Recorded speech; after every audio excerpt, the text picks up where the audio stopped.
नमस्कार साथियों, स्वागत है आप सभी का हमारे YouTube चैनल में। साथियों, आज के इस वीडियो में हम लोग बड़ा ही इंपॉर्टेंट टॉपिक पर चर्चा करने वाले हैं। दोस्तों, यदि मैं आपसे बोलूं कि आपको भविष्य में जो भी बीमारियां होने वाली है उस बीमारी की सूचना आपको पहले ही मिल जाए तो निश्चित रूप से आप क्या कीजिएगा कि जो भी बीमारी होने के कारण है उसको आप ठीक कीजिएगा और बीमारी से आप बच सकते हैं।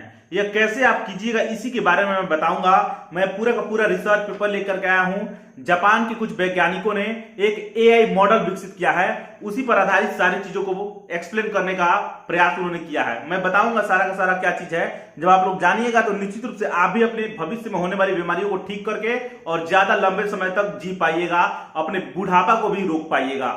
कौन सी बीमारी भविष्य में होगी इसका आकलन करना हुआ आसान, मैंने इस रिसर्च पेपर का टाइटल लिखा हुआ है। दोस्तों, अब आर्टिफिशियल इंटेलिजेंस का इस्तेमाल न सिर्फ व्यक्तिगत स्वास्थ्य निगरानी के लिए किया जा रहा है, बल्कि आर्टिफिशियल इंटेलिजेंस के सहारे बुढ़ापे की गति को धीमा करने और दीर्घायु को बढ़ाने के लिए भी किया जा रहा है। यानी बूढ़ा होने की जो गति होती है शरीर के अंदर, उसको धीमा करके आप क्या कीजिएगा कि बूढ़ा जल्दी आप नहीं हो पाइएगा, स्वस्थ रख पाइएगा अपने शरीर को और अपनी आयु को भी बढ़ा सकते हैं। इसको समझने के लिए दो चीजों को समझना आवश्यक है। एक है कालानुक्रमिक आयु और दूसरा है जैविक आयु। ध्यान से सुनिएगा एक एक चीजों को, तो अच्छे तरीके से आप आगे की चीजों को समझ पाइएगा। कालानुक्रमिक आयु को जान लीजिए। यह जो होता है फ्रेंड, जन्म से लेकर के मृत्यु तक होता है कालानुक्रमिक आयु। जैसे कि आप 30 साल के हो गए, 25 साल के हो गए, 15 साल के हो गए, 20 साल के हो गए, यह होता है आपका कालानुक्रमिक आयु।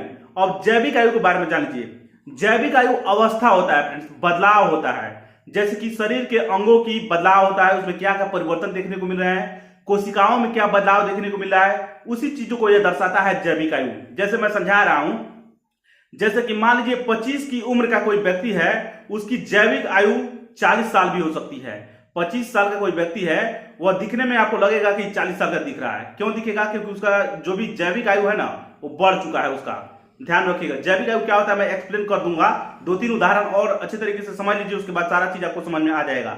एक और उदाहरण देख लीजिए। 50 की उम्र के व्यक्ति का जैविक आयु 25 वर्ष भी हो सकता है। आप लोग देखे होइएगा, कोई किसी का उम्र 50 साल हो गया है और वो देखने में बिल्कुल फिट दिखता है, 25 साल का दिखता है। ऐसा क्यों होता है?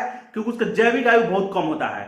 तो आप लोगों को समझ में आ रहा होगा, जैविक आयु कोशिकाओं में होने वाले बदलाव को, अंगों को, यानी कितने दिन तक यह यूज कर सकता है अंग। जैसे कि कोई भी अंग हो सकता है, किडनी हो गया, लीवर हो गया, हृदय हो गया, आपको और भी सारे अंग हो सकते हैं। तो ये चीज आप लोगों को समझ में आ रहा होगा। जैविक आयु कम होने पर व्यक्ति जवान जो है जवान दिखता है। यह चीज आप लोग ध्यान रखिएगा। जैविक आयु जिस व्यक्ति की कम होगी, यानी कोई भी अंग है, कोशिका है, उसकी आयु ज्यादा दिन अगर नहीं है तो व्यक्ति जवान दिखेगा। कोशिका नया नया रहेगा उसके शरीर के अंदर, तो जवान दिखेगा। तो ये चीज आप लोग समझ में आ रहा होगा। हाल ही में जापान के ओसाका विश्वविद्यालय के विज्ञानियों ने उम्र का अनुमान लगाने के लिए नया एआई मॉडल को लॉन्च किया है और विकसित किया है। केवल 5 बूंद ब्लड यानी खून से, ध्यान सुनिएगा ध्यान से, केवल 5 बूंद खून से पता लगाया जा सकता है कि व्यक्ति का जैविक उम्र कितनी है। 5 बूंद खून से। और ऐसे जब आप पता लगा लेंगे तो कोई भी बीमारी आपको भविष्य में होने वाली है उससे भी आप पता लगा सकते हैं कि यह बीमारी कब होगी हमारे अंदर या शरीर के अंदर कब होने वाली है। इससे आयु संबंधित स्वास्थ्य जोखिमों को पहले ही पता लगाया जा सकता है और उसके अनुरूप उसका इलाज भी संभव हो सकता है। आप इन सारे जानकारियों को कैसे देखते हैं कमेंट बॉक्स में जरूर लिखिएगा। मिलेंगे नेक्स्ट वीडियो में। नमस्कार, धन्यवाद।